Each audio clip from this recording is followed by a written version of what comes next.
And so you see the argument that this port at Gwadar is a response to the threat of the encirclement of China.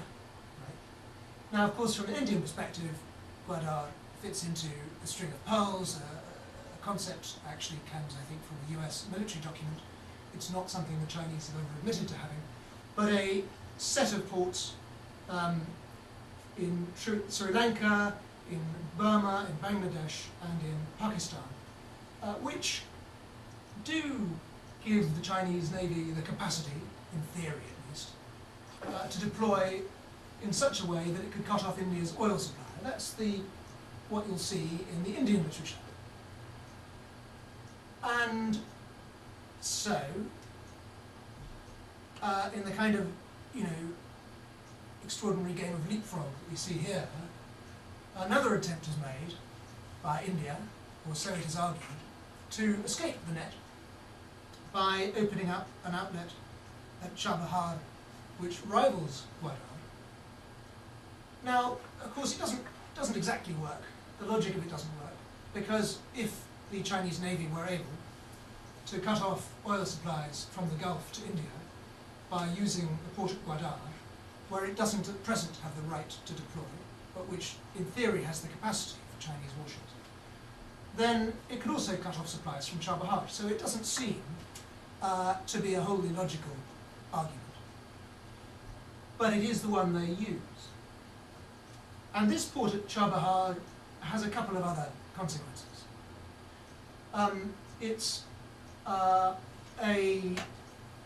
It's relevant to the developing relationship between India and Iran. That relationship which is both strategic and economic. Economic because 14% of India's oil comes from Iran. Economic in the sense that there are about 41 companies in India that are accused of busting Iran sanctions. And alleged, though I couldn't find further evidence of this, that India's received up to $40 billion worth of contracts from Iran. Iran is very short of countries that want to invest in its infrastructure for pretty obvious reasons, namely sanctions. But China is very much invested, and India is certainly close to the Chinese share. In other words, India benefits from its relationship with Iran in the sense that it has a reliable source of oil in the event that Arab countries should wish for whatever reason to stop supplying, while Iran benefits even more obviously in gaining an ally in India, an ally that's politically significant, but also economically useful. And in a sense, you might say, by creating this curious axis, you have an India-Iran axis that can rival to some extent the China-Pakistan one. I pointed out Gwadar, but there are plenty of other good ways of illustrating the relationship between China and Pakistan, where, as I remember most vividly, a Chinese diplomat saying last year, allegedly, Pakistan is our Israel. And it's a phrase, of course, calculated really to offend everyone. Is it that badly behaved? We have some standards in Pakistan. It offends the Pakistanis, it offends the Afghans, the Indians, the Israelis probably. But no, that's sufficient. You know, I take it to be a kind of Cold War thinking. Basically, it's saying this is an asset for us in the midst of potential enemies, and that relationship between China and Pakistan, again, very crucial for particularly Pakistan, less so perhaps for China. But as I say, it does give China the outlet to the Arabian Gulf. It does give China the opportunity to get one over on India, and it does gain it the ability to leap out of any net, this alleged net that America and India might one day choose to spread across the Chinese eastern coastline. Now, the Indian-Iran axis, I suppose you could call it, it doesn't operate across the world. It operates, though, most obviously in Afghanistan because of the relationships that both India and Iran have had with non-Taliban operators in Afghanistan. And furthermore, I just highlight this because A, it illustrates that relationship, but B, it also, it once more feeds into this theme of encirclement. This base, this air base, does not, although it's labelled in this map an Indian air base, as of summer last year at least, the Indians denied having any presence in this base. But I just want to highlight something. Now, Iran, in the last 4 or 5 years, has developed its relationship with Tajikistan in a very interesting way.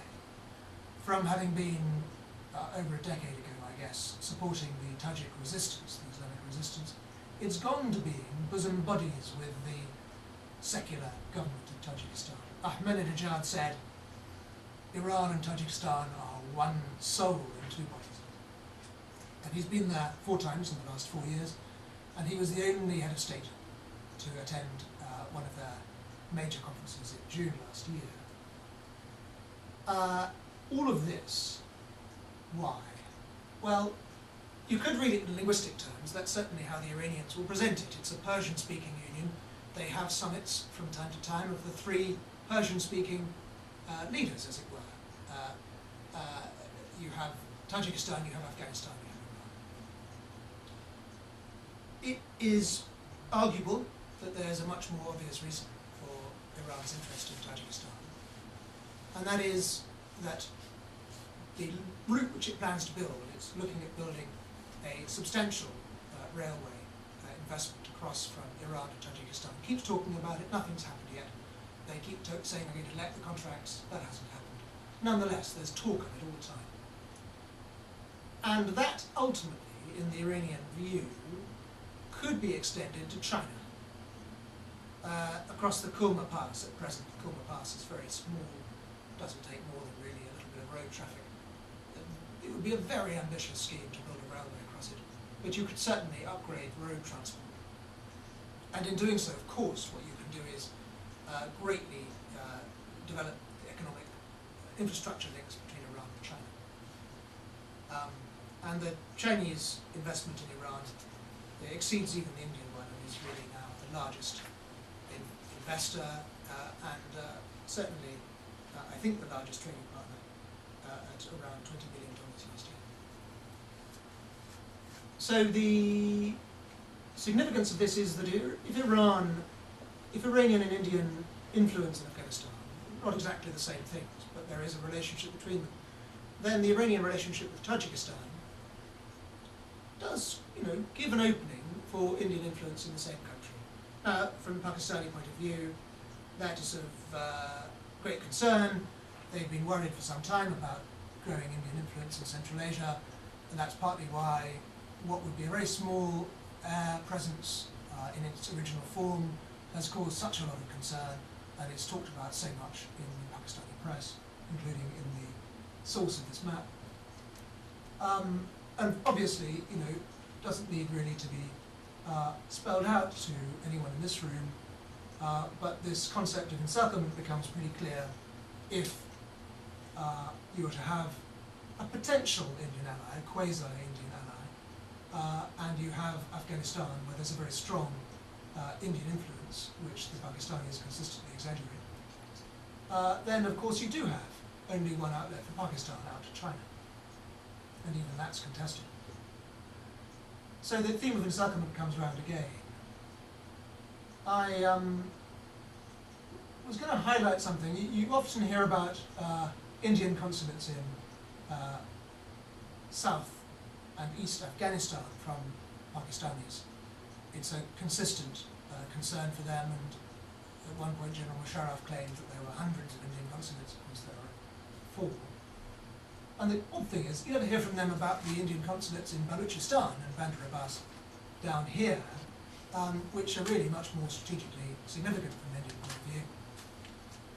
If you want to have influence in Balochistan, which is at least partly what a lot of this is about, Balochistan, which sits between these 3 countries, and where at the moment, I guess you could say, Michael knows a lot more about this than I, but you have certainly some Indian influence, some Indian activity in Afghan Balochistan, and it's pretty clear that there has been some involvement in supporting Baloch groups that operate in Pakistan as well, as part of an insurgency against the Pakistani government.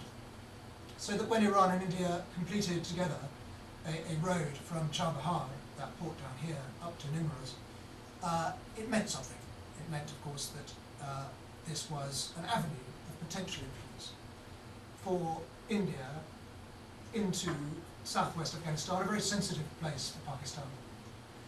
And this, in Thomas Barfield's book, I noticed that he suggests that it could be used for the swift deployment of Indian troops into southwest Afghanistan in such a manner that they could then enter Pakistan. I would say that that was rather unlikely, because there's very little benefit in doing so. I mean, the essential Indian problem, the essential strategic challenge that India has is how to mobilize in time to get its army into Pakistan in the event of war. And this doesn't really help because it's a vastly circuitous route. But I guess you could see it all in rather the same context as during the Cold War, when various countries would upgrade their nuclear arsenals, not with the intent of using them necessarily, but with the intention that they gain a strategic advantage by demonstrating that they have options open to them that the other side doesn't have. So having spelt all of that out, and I mean most of you probably know about it already, let me go on to talk a little bit about economics again, and the potential role of Afghanistan in perhaps being a catalyst for peace between all these different partners who continually try to encircle each other, but who at the same time, oddly enough, are tied up with each other in a necessary trading relationship. I mean that Iran, which is an Indian ally on the one hand, is very dependent on China at the same time, and China, of course, is an ally of Pakistan.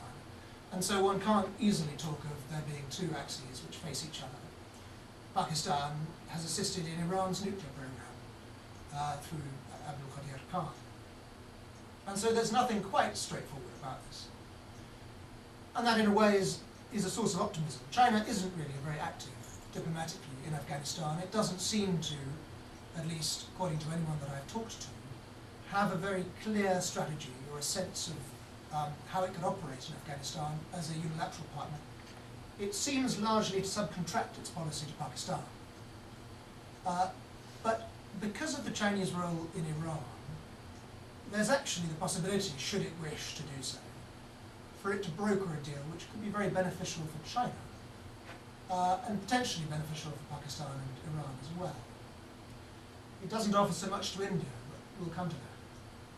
Now, I give you this map, which is a map of Afghanistan on ethnic lines, and probably just as well that there are no Afghans in the audience, so that I don't need to worry. Hopefully they're on cartographers, that's a funny It's a funny provincial map, isn't it? boundaries. It's not too bad. What I don't mean to do is to imply that ethnic lines are a simple way to understand how Afghan politics are going to break down, because they don't do so. And this map is drawn from an article about Robert Blackwell's proposal, which was for the partition of Afghanistan. And of course, everyone rightly has jumped in to point out that that proposal is impractical and also deeply unpopular with Afghans, hence my hesitation about showing this map. However, I show it because I suppose there is some, well, I think it's very likely that the future of Afghanistan, in whatever form, is going to be one where local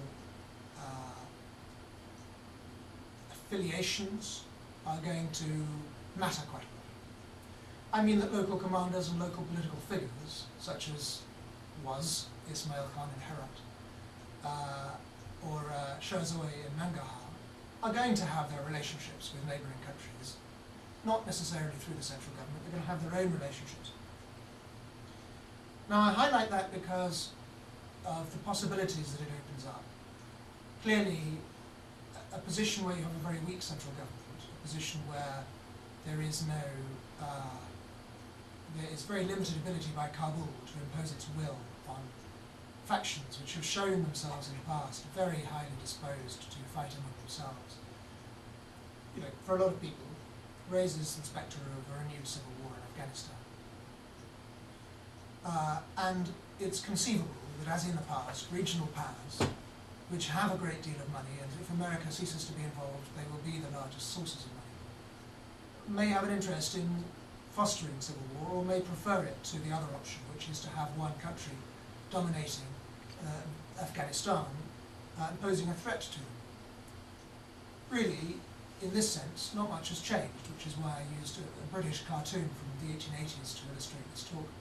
Because even in those days, Britain essentially wanted Afghanistan as a buffer state to prevent the possibility that Russia could, through holding Afghanistan and deploying troops there, have the capacity to move into British territory at speed and without the British authorities knowing in advance. And in the same way, you could argue that, to some extent, the Pakistani policies follow that path in at least wanting to deny Afghanistan to its enemies. But, you know, if you talk to Ahmed Rashid and others, they'll say, well, actually, no, it goes beyond that. The ISI has now really got used to the idea that it runs Afghanistan, and there's a deep-seated hankering for control which exists within the military establishment in Pakistan. It is at least arguable that Pakistan's interests are sufficiently served if it has guarantees that the southern Afghans and eastern Afghans are not going to be ill-disposed towards Pakistan. And from the point of view of the economics, I mean, everyone knows about, this map of the $1 trillion mineral deposits in Afghanistan, which, even if they're $1 trillion worth, of course it won't be worth that much, because you have to invest vast amounts in getting them out. However, if I can find ANAC somewhere in here,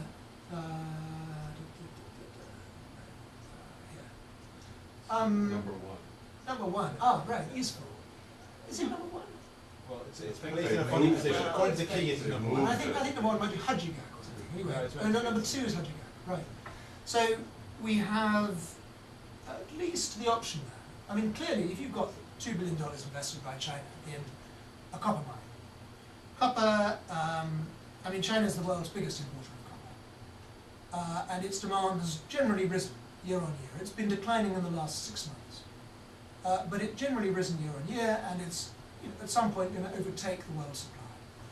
So you've got a very clear reason for China to want access to the ANAC copper mine, and you've got an almost just as compelling reason for China to want access to the Hajigak iron deposit, because likewise China is the second biggest importer of iron after the United States. And for those two reasons, China has a very clear strategic interest for at least having the capacity to move that stuff out fairly swiftly, fairly cheaply, down, I should think, despite the talk about having a road along the Wakhan corridor, down into Pakistan and along the Karakoram. And the Karakoram road is constantly being upgraded, as we know.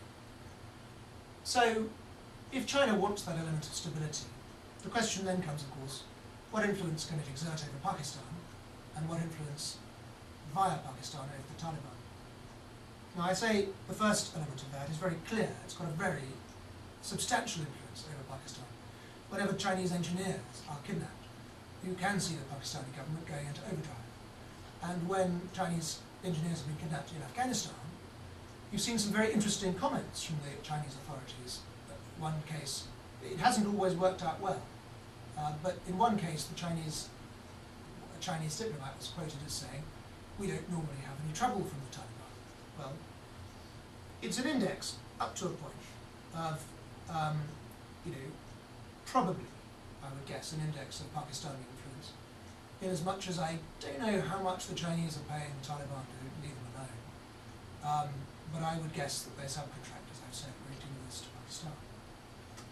Now, in the presence of Michael, it is difficult for me to say anything about Pakistani-Taliban relations when he knows so much more about it. I guess the death of Colonel Imam is a signal that their control is, at best, sporadic. But that's one part of the picture, and I guess you might say, well, let's assume then that Pakistan can, sew up to some extent a deal for China and for itself in gaining at least some influence over southern Afghanistan. What's going to happen in the north, and why would India and Iran sit back and allow this to happen? Now, I don't say that they will, but I do want to point out that if Iran does really want to have that route to China, if it's persuaded to invest money in it, as China has invested in ANAC, well, it's a two-edged thing for America. Obviously, it does give Iran the capacity to dodge sanctions more effectively than it can do now. If you've got a road route to China, you can import and export almost anything you want. I would say, though, that on the whole, it's an asset for peace. And I know there have been all sorts of things like pipelines, which people have talked about, which haven't come to anything. This one has the benefit, of course, not needing a vast amount of hostile, difficult relationships to be involved in. Afghanistan is very unlikely to refuse a railway. What you have, of course, is the high likelihood of it being subjected to attacks, hijacks, and so forth. I would guess, though, here's a thought, and we can discuss afterwards how realistic we think it is.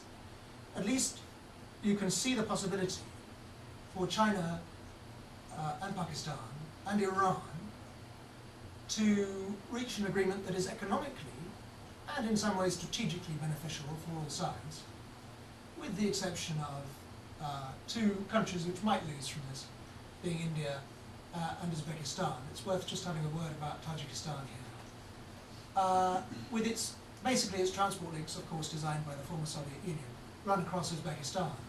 And in the summer of last year, when the Tajiks were attempting to export to Iran, the Uzbeks held up their supplies. And Iran had to intervene and say to the Uzbeks, you must release these supplies, these exports from Tajikistan. It highlights the weakness of the Tajik economy, highlighted again today, I saw by the International Crisis Group in a report which pointed out that the infrastructure that had been developed in Tajikistan by the Soviet Union is coming near the end of its useful life, and that these countries on their own don't really have the money to replace that infrastructure. So Tajikistan is in a tricky position, and that relationship with Iran is its potential outlet, which can offer it a way out from dependency on Uzbekistan.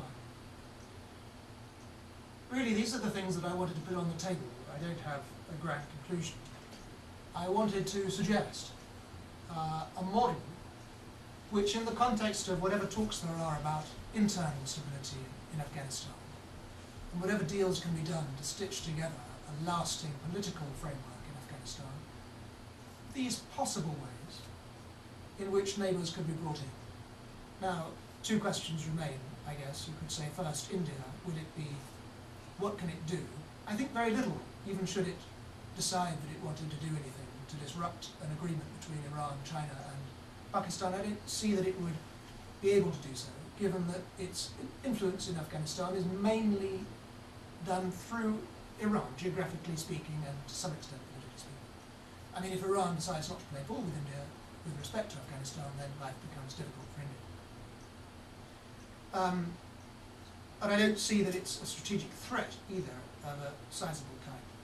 I know that John McCain said that having the Taliban in southern Afghanistan would mean terrorists in India's near vicinity. But let's add another thought, yes. I doubt it. But I mean... Can you see Russia from this door? Yeah, you probably can. And equally, Pakistani concern that if you have an Indian airbase at Carr, it's going to be able to reach Pakistan quotes within seconds is pretty overblown. A great deal of the rhetoric here is overblown. I, at any rate, see a possibility of a deal that can be done bringing in regional powers in support of a peace deal. And the second part of that assertion would be that the more that these countries can be persuaded to invest economically in Afghanistan, the more they have to lose from an Afghan civil war. And I think that can only be a good thing. I shall wrap up there and invite your thoughts.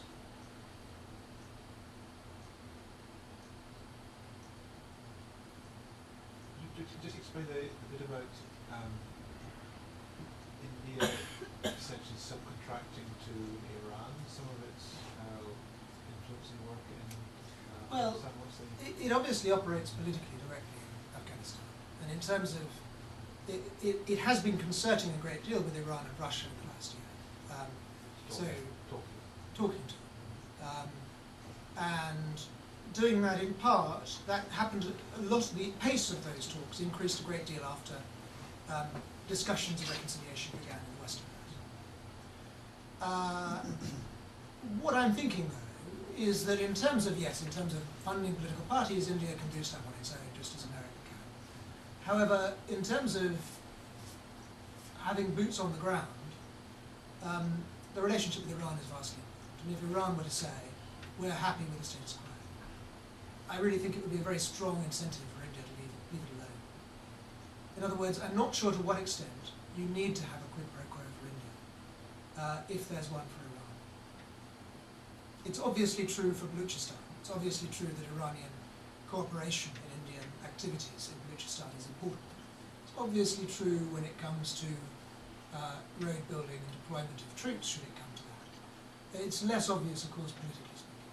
But I see some reason to think that perhaps there's enough of an important relationship between India and Iran that if Iran were to buy into such a thing, then India would do so too. We also hear that India is now interested in projecting its role as a regional power as part of its bid to display itself as a global power. And because they want to do that, it's important for them to do some things on their own. They're also unlikely to accept obviously that Pakistan suggestion, well, why don't they just go home? Right. Unlikely to fly.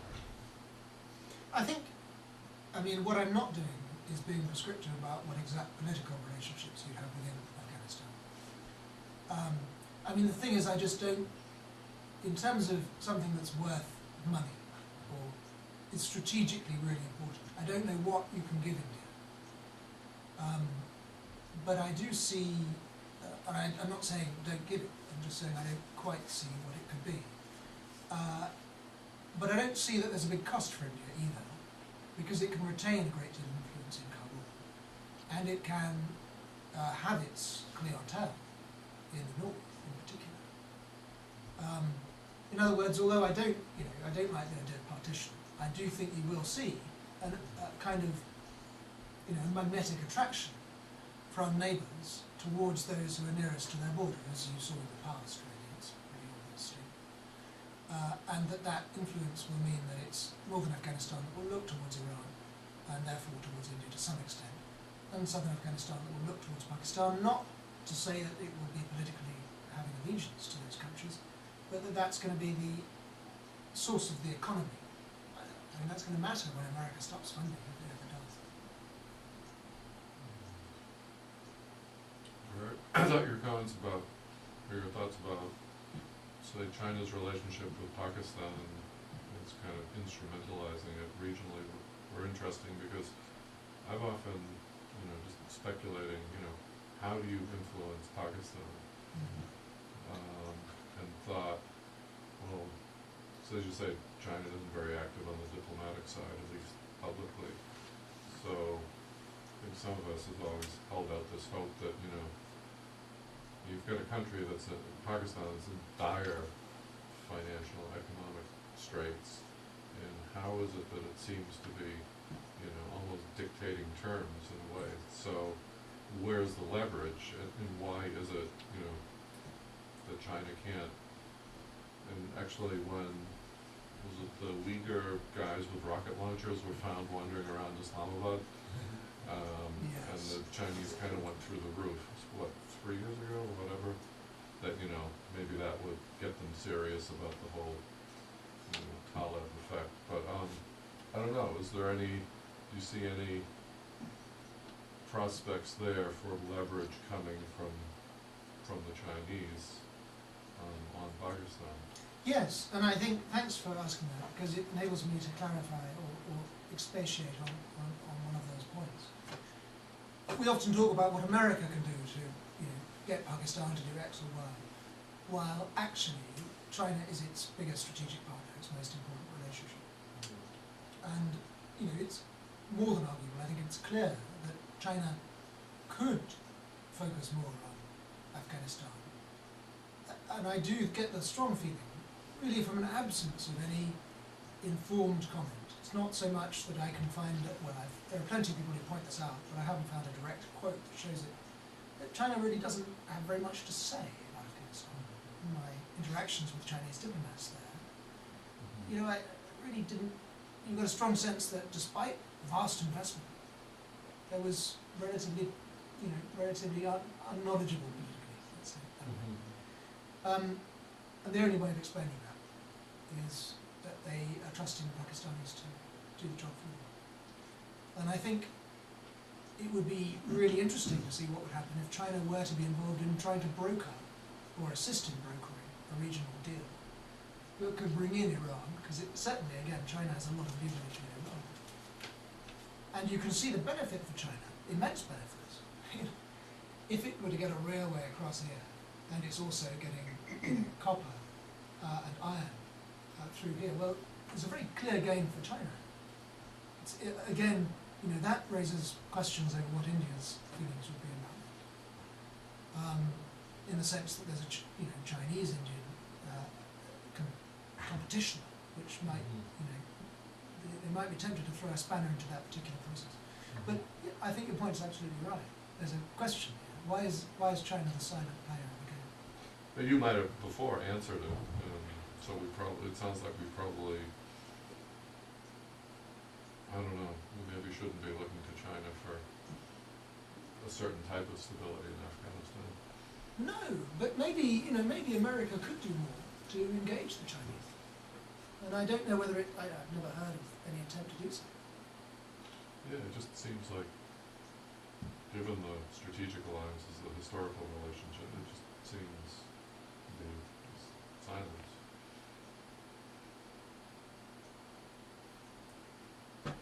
So what do people think about the possible, I mean, where could this fit? Let's imagine we were to get a regional deal where all the regional countries were happy. How much difference would it make? One that they agree to, or one that they stuck to? Well, let's imagine they agree to it, but they're actually putting money into this.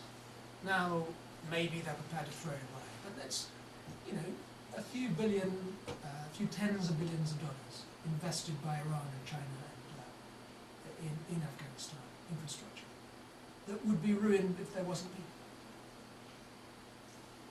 You know, if you look at INAC now, I think as you were either saying or implying, that is or will be an enormous investment, but it's also in an area that's, you know, quite insecure. So you just kind of wonder, you know, what's their tactical or strategic thinking about, you know, how do you sink that much money in an area of the country that's extremely unstable? I mean, do they know something that, I mean, why is no one, I mean, or are they just willing to tolerate a certain level of insecurity and risk? So all these investments in infrastructure, if they're analogous to INAC, you know, it wouldn't necessarily bring peace to Afghanistan. It would bring these kind of isolated investments on the landscape. The interesting question, I guess, and I think, you know, absolutely, you're right. The interesting question is, it seems that Chinese have been relatively less targeted than other foreigners in Afghanistan. Does that show that there is that this formula could work?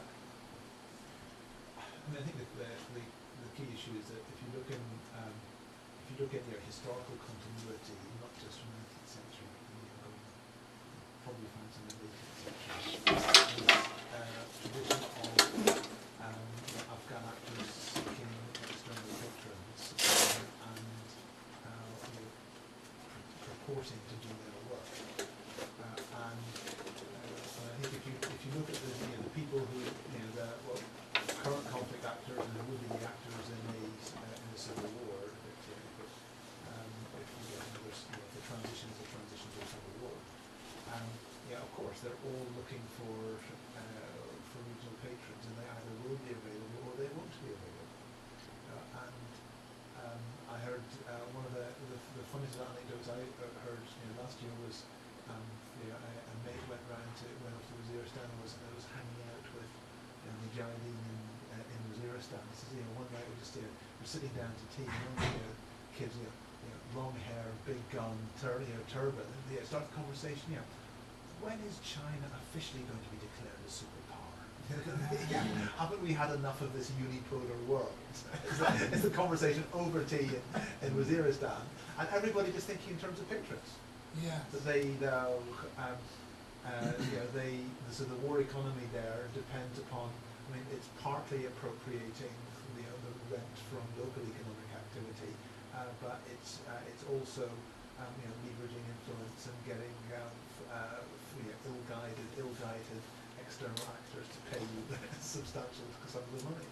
Yeah. So to bring it back to this decision about the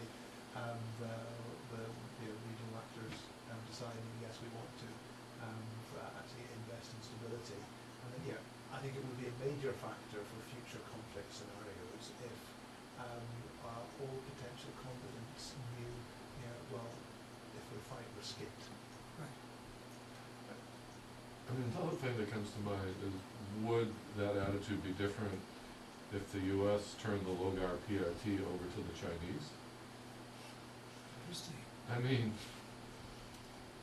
no, I can see one of your op-eds coming, but I mean, in a way, that's someone else is picking up the costs for INAC copper mine, and it's not the people who are, extracting the copper. I think that one of the problems in Afghanistan is that there's an artificial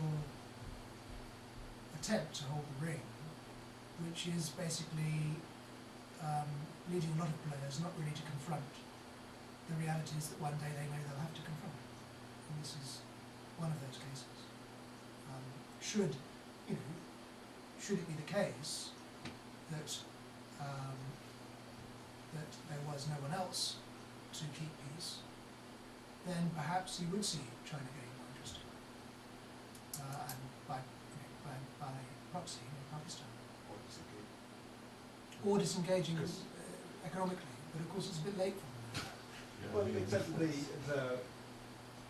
remind me of the figures of INAC because current US investment is actually it's not in trillions, but if you're talking about Yes. you're talking about 120, 130 No, it's billion not. dollars a year. Even the biggest massive showpiece investments, it's not on scale. No, it isn't. It's just a few billion, but still not small change. Still worth, if it comes to it, paying a few million to keep it safe. And it could go a long way if in Afghanistan in the future. So, as Paul was saying, it's quite a large investment. And what's perhaps more critical really, is the fact that it remains important. I mean, copper is so valuable. Its value constantly rising. This is the largest untapped copper deposit in the world. So, from that point of view, hugely important. As well as the fact that you've got iron ore, and of course the interesting thing will be when they start to discover uranium up in northern Afghanistan, as Tajikistan claims to have 11% of the world's untapped supply, which may be the reason why Iran is interested in Tajikistan. I suppose it's interesting to put your original question in the context of the fiscal future of Afghan official security, not just the unofficial actors who are looking for subsidies, because if the one substantial parting gift that the West is going to offer to Afghanistan is this remilitarization of society and establishing of security forces which are beyond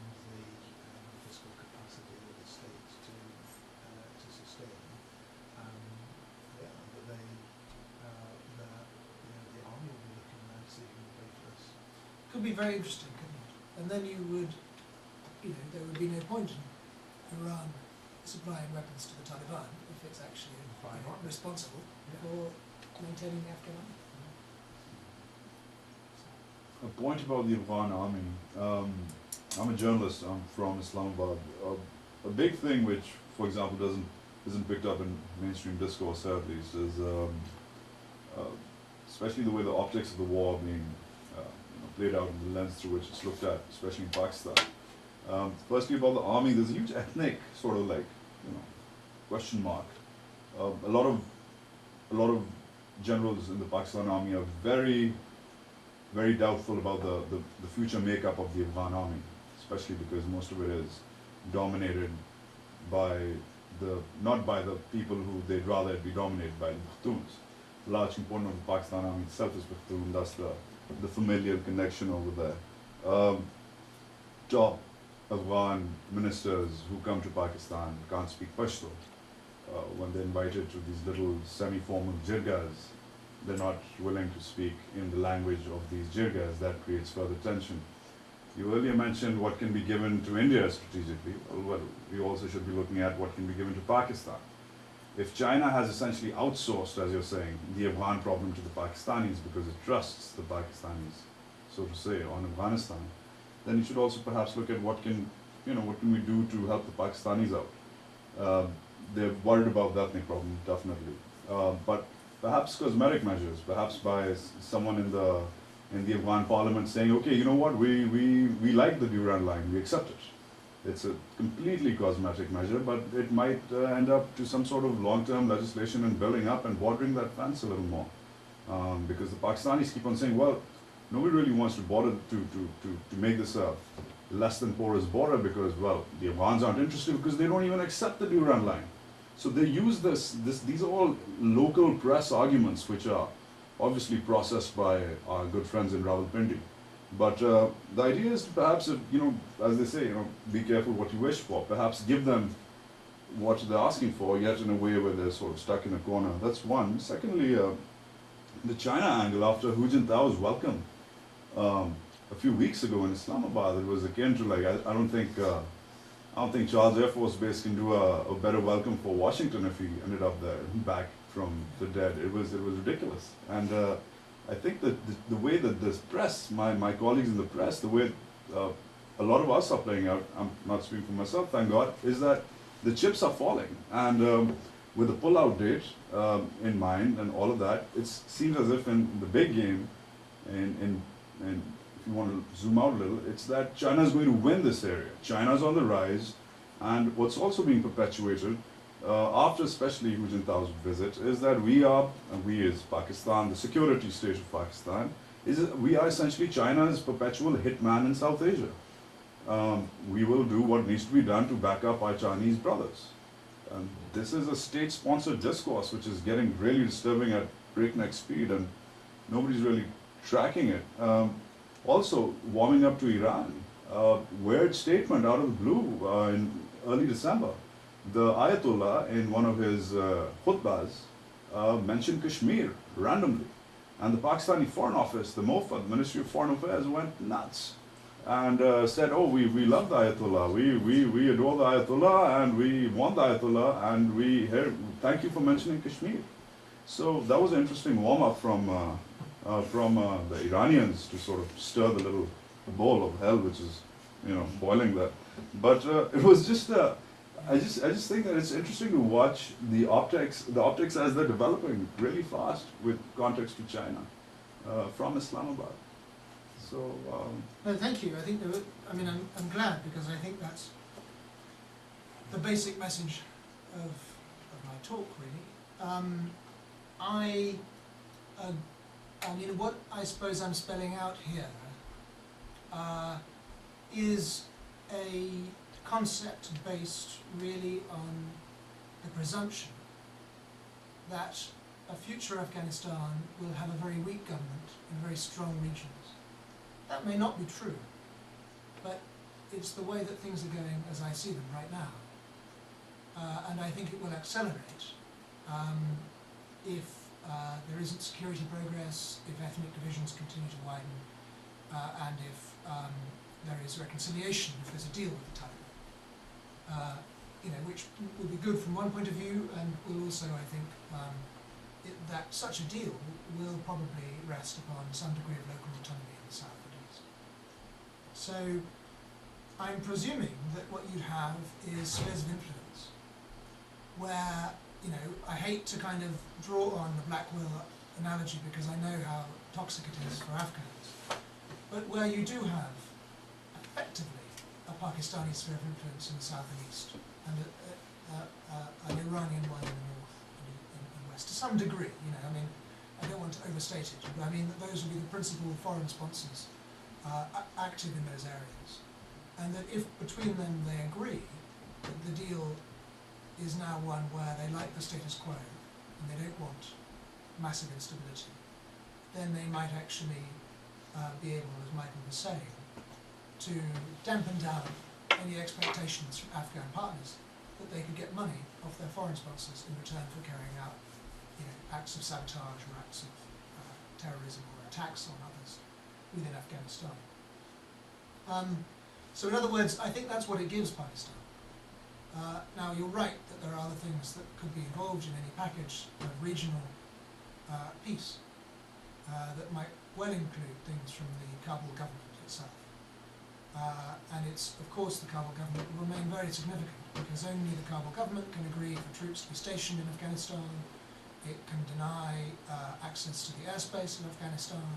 It can do a lot of things that would reassure Pakistan. And I think that would be part of a deal. But again, the reason I say that I don't quite see the payoff for India is that none of these developments are exactly better for India than the status quo. And it's arguable that they're not better either than instability. Because this gives Pakistan, reassures Pakistan, and gives it extra concessions from the government in Kabul. Whereas India might conceivably see that there's other outcomes that would be better for it. So that, it's, in thinking of a deal that everyone gets something from, I'm still sort of hunting really for the bottom line for India. I think there will have to be one, although I think Iran is possibly the party that matters more. I thought your other points were very, very interesting.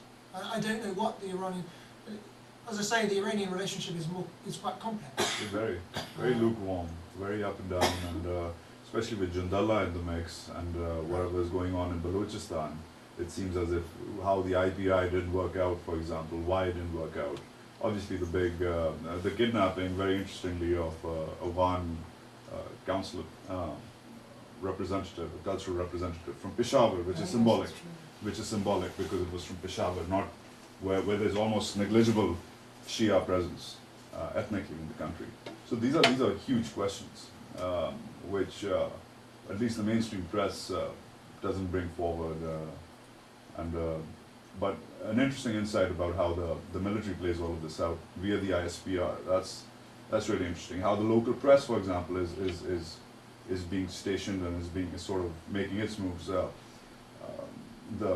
The government of Pakistan, according to the law, according to some sort of deal with India, is supposed to send 2 journalists from Islamabad or anywhere else to be stationed in Delhi. Meanwhile, Delhi sends 2 reps from the Indian Free Press to Pakistan. The Indians have been pretty uniform about it. Every 2 years, there's a change of the guard. 2 new Indian journalists come and station themselves in Islamabad. Islamabad hasn't sent a Pakistani in over 4 years. Meaning there's a media blockade. No Pakistani from Delhi is writing back to Pakistan. Most Pakistani news agencies have not invested in any correspondence in Kabul. No correspondence in Tehran. No correspondence in Beijing. However, news reports from the official Chinese news agency